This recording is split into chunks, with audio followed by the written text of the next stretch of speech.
नमस्कार साथियों, एक बार पुनः आपका साइकोलॉजी की क्लास में स्वागत है। देखिए, हम अपने क्रम से चल रहे हैं।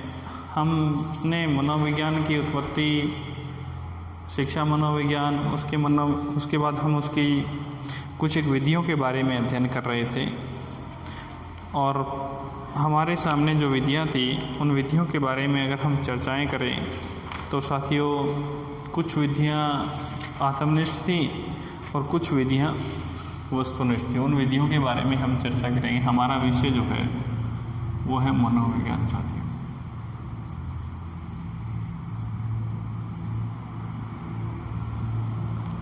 मनोविज्ञान में हम चर्चाएं कर रहे हैं शिक्षा मनोविज्ञान की विधियों के बारे में।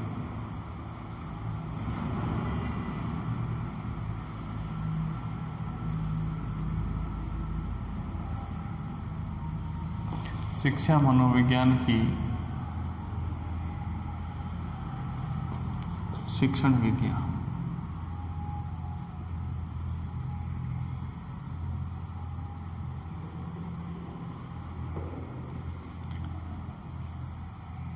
शिक्षण विधियों को हमने दो रूपों में रखा था साथियों। एक तो थी हमारे सामने आत्मनिष्ठ विधि,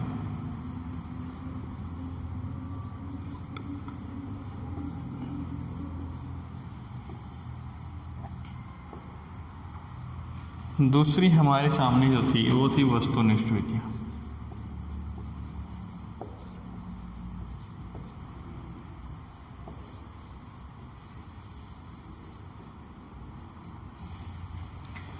आत्मनिष्ठ जो थी उन्हें हम कहते हैं अमनोवैज्ञानिक विधि।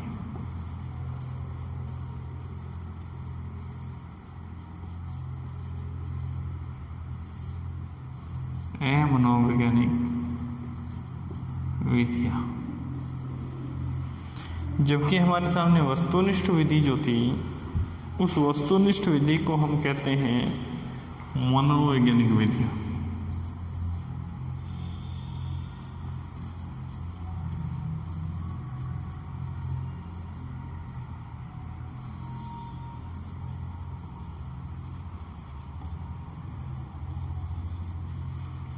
ये विधियां थी।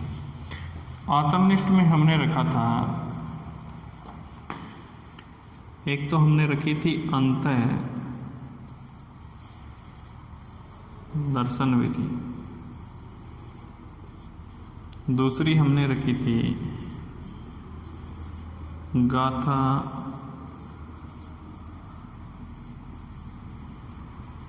वर्णन विधि। दो विधियों को हमने रखा था। वस्तुनिष्ठ की हम बात करें तो देखिए हमारे सामने है, पहली विधि है प्रयोगात्मक विधि।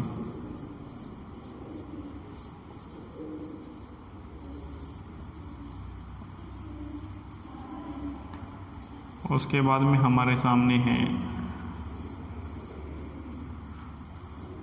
बहिर्दर्शन विधि, फिर है जीवन इतिहास विधि,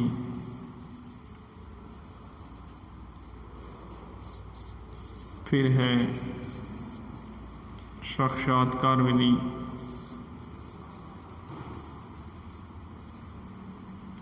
उसके बाद हमारे सामने है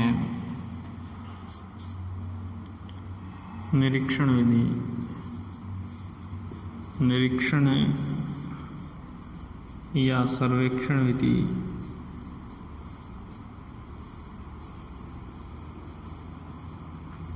और उसके बाद हमारे सामने है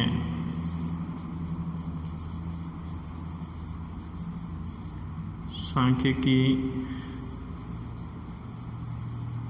विधि। और इसके अलावा जो इसमें बच जाती है उसमें देखिए एक विकासात्मक विधि है और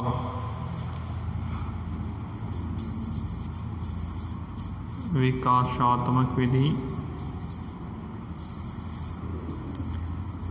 इसके बाद देखिए साथियों, इसके अलावा जो इसमें रखी जाती हैं वो प्रक्षेपी विधियां रखी जाती हैं।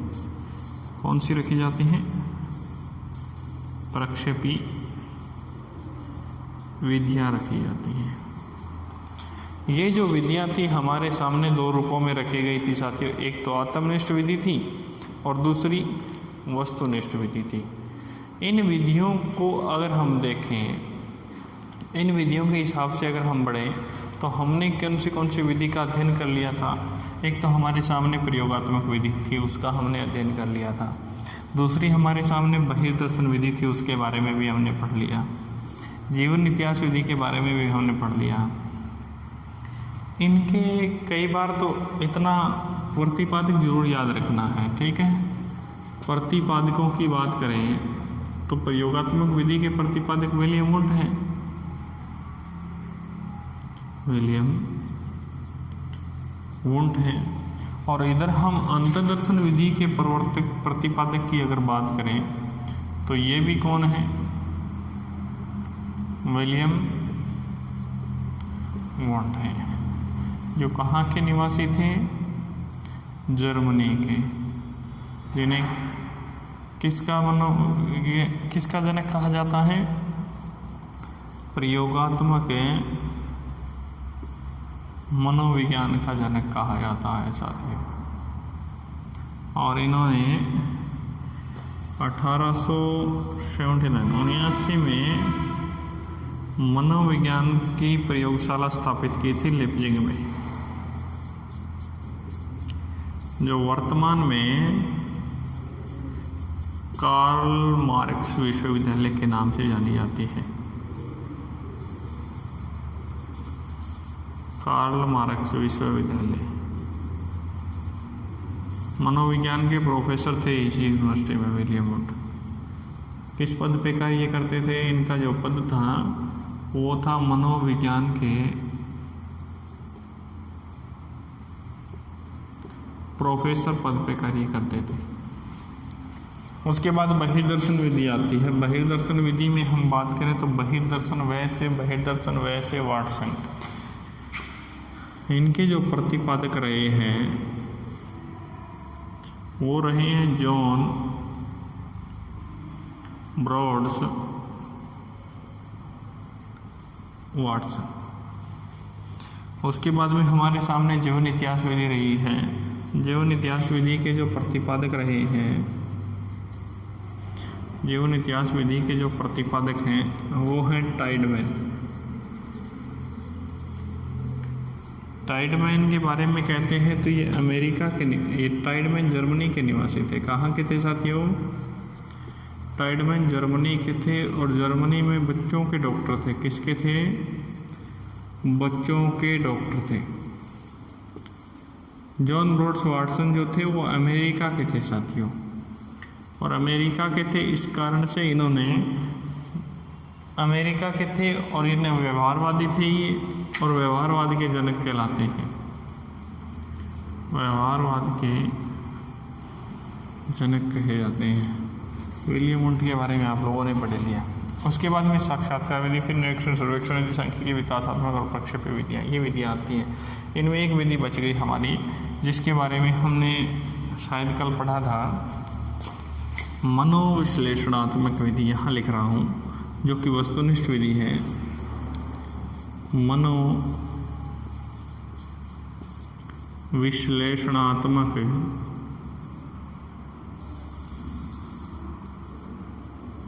विधि। मनोविश्लेषणात्मक विधि की हम बात करें तो इसके विधि के प्रतिपादक, इसके बारे में हम अभी से चर्चाएं करेंगे। इन विधियों के बारे में हमने पढ़ लिया था। साक्षात्कार विधि के बारे में भी हम पढ़ लिया था। ये विधियाँ हमारी रह चुकी थी। अब देखिए साथियों, आपके मस्तिष्क में एक सबसे बड़ा क्वेश्चन होगा कि सर एक तो ये जो विधि है गाथा वर्णन विधि, और एक ये साक्षात्कार विधि है, इसके अलावा ये निरीक्षण सर्वेक्षण विधि है, उसके बाद में सांख्यिकी विधि भी है, विकासात्मक विधि है। प्रक्षेप्य विधियों को छोड़ दीजिए कि इन विधियों के आपने कोई प्रतिपादक नहीं लिखवाए, ना तो आपने इन विधियों में कोई प्रतिपादक लिखवाए, ना इन विधियों में किस प्राणी ने कब कार्य किया था ये बताया। अब आपके जहन में स्वाभाविक सी बात है, ऐसा क्वेश्चन तो उठना ही है। अब ये समझिए साथियों, ये वो विधियां हैं जिन विधियों को हर एक मनोवैज्ञानिक, हर एक प्राणी अपने प्रयोग में शामिल करता है। देखिए, हर एक जो प्रयोग है उस प्रयोग में प्राणी के कुछ स्वयं के विचार होते हैं। वो स्वयं के विचार उनका यूज लेता है कहीं ना कहीं किसी न किसी क्षेत्र विशेष में। यहाँ ना बताने का तात्पर्य ये है साथियों कि यहाँ किसी एक व्यक्ति विशेष ने, किसी एक व्यक्ति विशेष मनोवैज्ञानिक ने इस विधि में कार्य नहीं किया था। हर एक मनोवैज्ञानिक ने इस विधि में कार्य किया था। इसलिए गाथा वर्णन विधि जो है वो विधि हर एक मनोवैज्ञानिक अपने क्षेत्र विशेष में काम में लेता है। उसी तरीके से साक्षात्कार विधि है। साक्षात्कार को मैंने आप लोगों को बताया कि मौखिक अभिव्यक्ति है, उसी को हम साक्षात्कार कहते हैं। आमने सामने के द्वारा बोले गए हमारे विचारों का जो सामंजस्य संप्रेषण होता है वो ही मुख्यतः साक्षात्कार कहलाता है। अब ये जो साक्षात्कार जो स्वरूप है ये भी हर एक मनोवैज्ञानिक अपने शिक्षण क्षेत्र में या किसी और प्रयोग में या प्रयोज्य के रूप में, प्रयोगकर्ता के रूप में कहीं ना कहीं इसको काम में लेते हैं। ये किसी एक पार्टिकुलर व्यक्ति विशेष की नहीं है। इसी कारण से ये ही कई कारण रहने के कारण मैंने इन विधियों के कोई अलग से मनोवैज्ञानिकों या प्रतिपादकों के नाम नहीं लिखवाए। ठीक है साथियों, ये हमारी आत्मनिष्ठ विधियाँ, पहली अंतर्दर्शन विधि, दूसरी गाथावर्णन विधि, इन विधियों के बारे में हमने चर्चाएँ कर ली हैं। और इस विधि के प्रति ये मनोवैज्ञानिक विधियाँ हैं। अंतर्दर्शन विधि के प्रतिपादक विलियम वुंट हैं जो कि जर्मनी के निवासी थे। प्रयोगात्मक मनोविज्ञान के जनक कहलाते हैं और 1879 में लिप्जिंग में कार्ल मार्क्स विश्वविद्यालय में इन्होंने अपनी प्रयोगशाला स्थापित की थी। उसके बाद में दूसरी जो थी वस्तुनिष्ठ विधियाँ हैं जिन्हें हम मनोवैज्ञानिक विधि कहते हैं, जिनमें पहली हमारे सामने आती है प्रयोगात्मक विधि जिसके प्रतिपादक हैं विलियम वुंट हैं। दूसरी हमारे सामने आती है बहिर्दर्शन विधि जिसके प्रतिपादक जॉन ब्रोड्स वाटसन हैं जो कि अमेरिका में इन्होंने कार्य किया था। व्यवहारवाद के जनक कहलाते हैं जॉन ब्रोड्स वाटसन।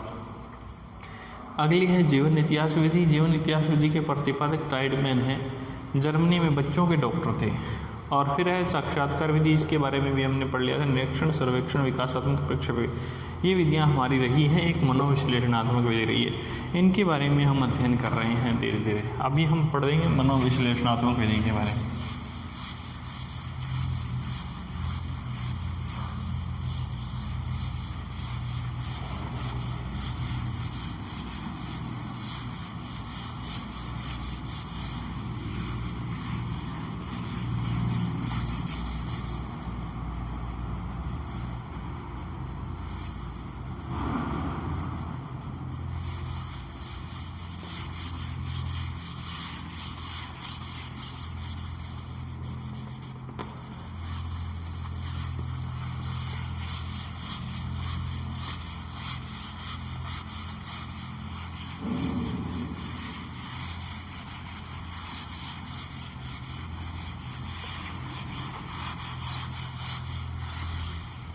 आगे देखिए, हमारे सामने जो अभी विधि है उस विधि का नाम है मनोविश्लेषणात्मक विधि।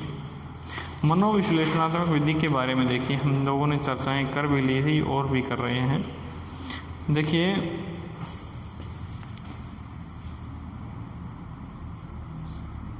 हमारा टॉपिक था शिक्षा मनोविज्ञान की विधियाँ।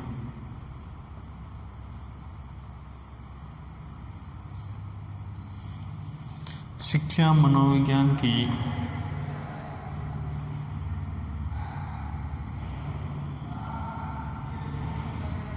शिक्षण विधियाँ, ये हमारा टॉपिक था। इनमें हमारी जो विधि थी वो उसका नाम था मनोविश्लेषणात्मक विधि।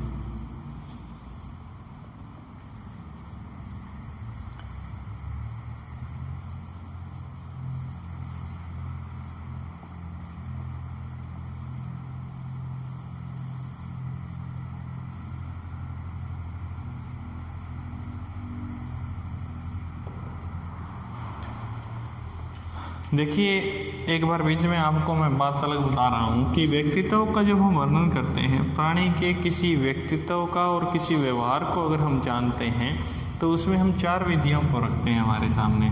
एक तो रखते हैं आत्मनिष्ठ विधि। एक तो हमारी जो विधियाँ होती हैं वो आत्मनिष्ठ विधियाँ होती हैं, और दूसरी जो होती हैं वो होती हैं वस्तुनिष्ठ विधियाँ।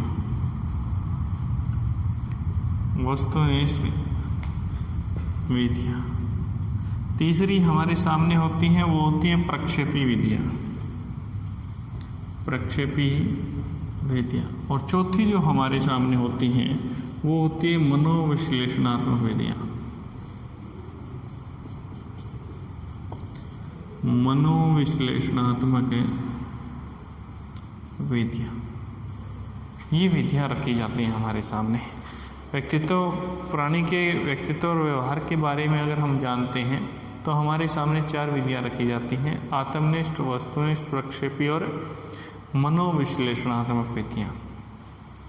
अब इनमें देखिए, ये जो विधियाँ हैं इनमें मैंने व्यक्तित्व में हम और पढ़ेंगे इसमें, और वस्तुनिष्ठ में भी हम और पढ़ेंगे। प्रक्षेपीय विधियाँ जो अलग से पढ़ी जाती हैं, और अभी हम मनोविश्लेषणात्मक विधि के बारे में हम अध्ययन करते हैं।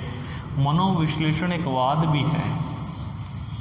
मनोविश्लेषण एक वाद के नाम से भी जाना जाता है मनोविश्लेषण।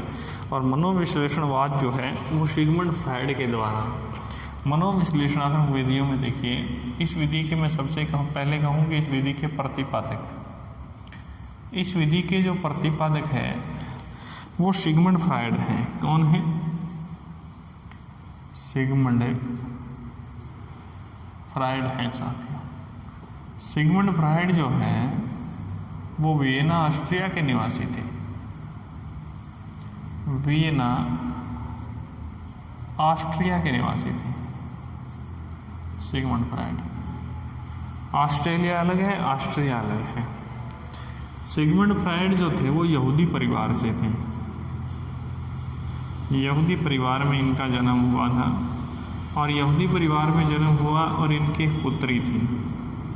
उनकी पुत्री का नाम था अन्ना फ्रायड, और इनके एक शिष्य थे, सिगमंड फ्रायड के शिष्य थे, जिनका नाम है कार्ल जूंग।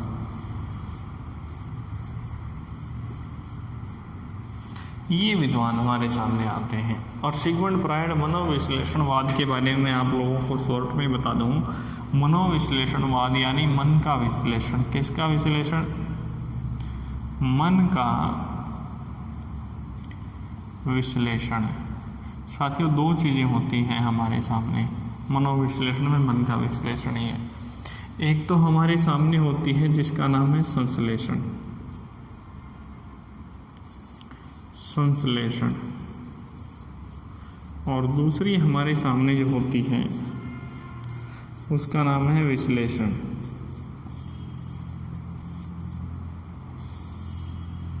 एक तो हमारे सामने जो होती है वो संश्लेषण होती है, दूसरी विश्लेषण होती है। संश्लेषण का अर्थ साथियों होता है जोड़ना, जबकि विश्लेषण का अर्थ होता है तोड़ना। संश्लेषण को हम किसके अर्थ में रखते हैं? जोड़ने के अर्थ में रखते हैं। और जबकि विश्लेषण है उसको हम तोड़ने के अर्थ में रखते हैं।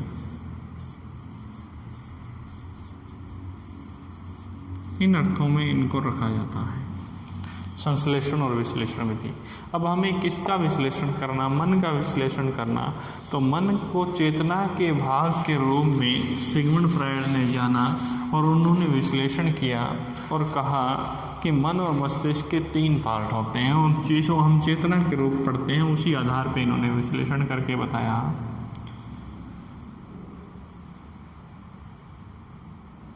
कि मन चेतना के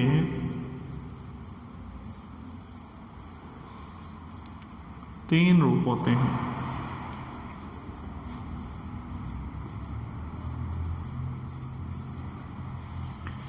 एक है चेतन, दूसरा है अर्धचेतन, तीसरा है अचेतन। ये स्वरूप है। अब ये मैंने आपको डाला था, तो आपको एक मैंने पिछली वीडियो में एक क्वेश्चन दिया था। क्वेश्चन हमारा ये था, मैंने कहा था आपको कमेंट के अंदर जवाब देना है, कमेंट में आपको आंसर लिख करके डालना है। क्वेश्चन हमारा था कि वर्तमान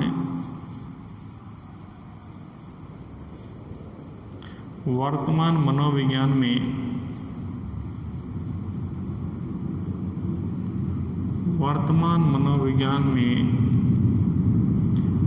चेतना के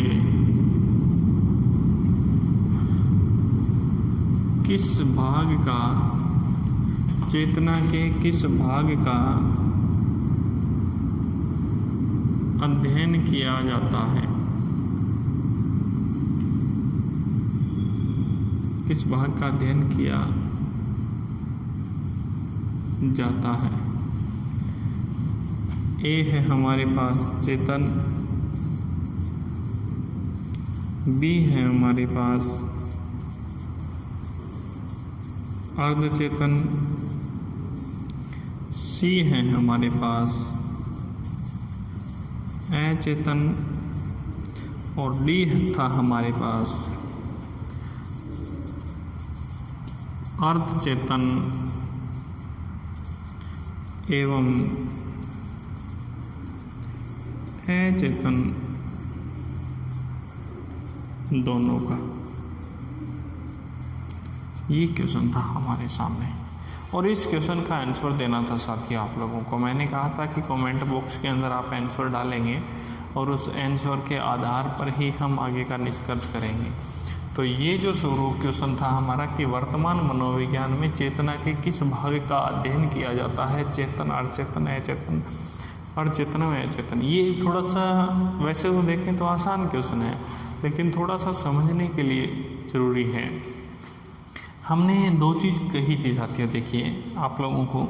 एक तो मैंने कहा था एक ऐसा विद्वान था जिसके बारे में हमने चर्चाएं की थी। एक ऐसा विद्वान था जिसने कहा अपने जो मानव मस्तिष्क की जो तुलना थी वो बर्फ़ के टुकड़े से की थी।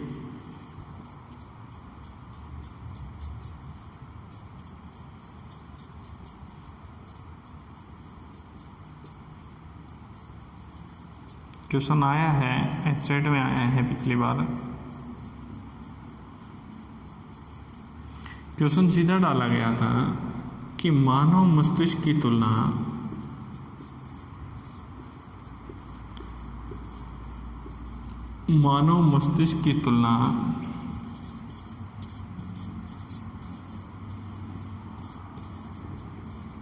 बर्फ के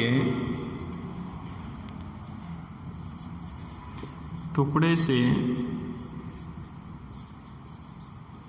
करने वाले विद्वान का नाम बताइए।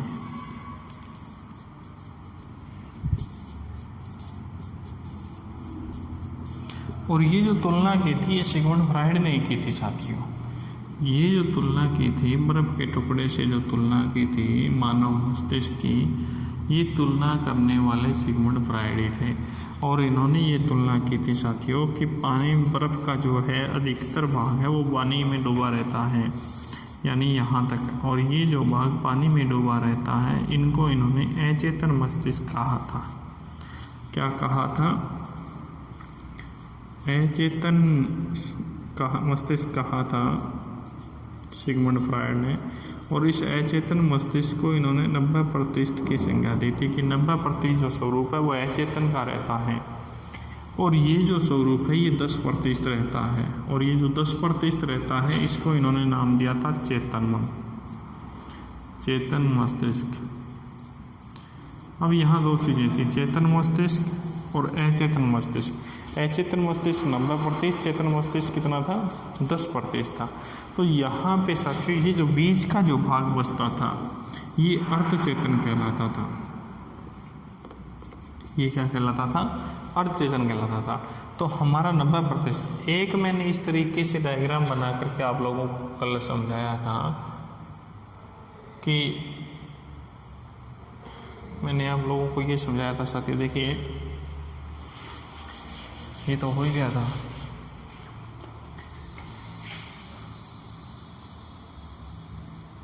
कि इसमें हमारे संवेग हैं, हमारी मूल प्रवृत्तियाँ हैं, हमारी इच्छाएं हैं, हमारी यौन क्रियाएं हैं, वो सारी की सारी अचेतन मस्तिष्क में रहती हैं। अचेतन 90%। इसको व्यक्तित्व के एक भाग ईद से जोड़ा जाता है। ये बीच का जो भाग है जिसे हम अर्धचेतन कहते हैं, इसे व्यक्तित्व के भाग ईगो से जोड़ा जाता है। ये नीचे वाला जो भाग है ये चेतन है साथियों, इसे सुपर ईगो से जोड़ा जाता है, सुपर ईगो से जोड़ा जाता है। ये 10% रहता है। इस तरीके से हमने इसको आपको समझाने का प्रयास। तो साथियों ये अचेतन का अध्ययन 90% ज़्यादातर चीज़ें किसमें समाहित रहती हैं, अचेतन में। तो वर्तमान का जो मनोविज्ञान है वो चेतना के किस भाग का अध्ययन करता है, अचेतन का अध्ययन करता है, जो कि कितना है 90% है अचेतन। तो अचेतना का जो अध्ययन किया जाता है वर्तमान मनोविज्ञान में। ये वैसे देखें तो आसान क्वेश्चन है, लेकिन आप लोगों के लिए समझने के लिए कहीं गड़बड़ ना हो जाए एग्जाम में, तो मैंने इस चीज़ को करवा दिया। तो वर्तमान मनोविज्ञान में चेतना किस रूप का अध्ययन किया जाता है, अचेतना का। धन्यवाद साथियों, मिलते हैं अगले वीडियो में।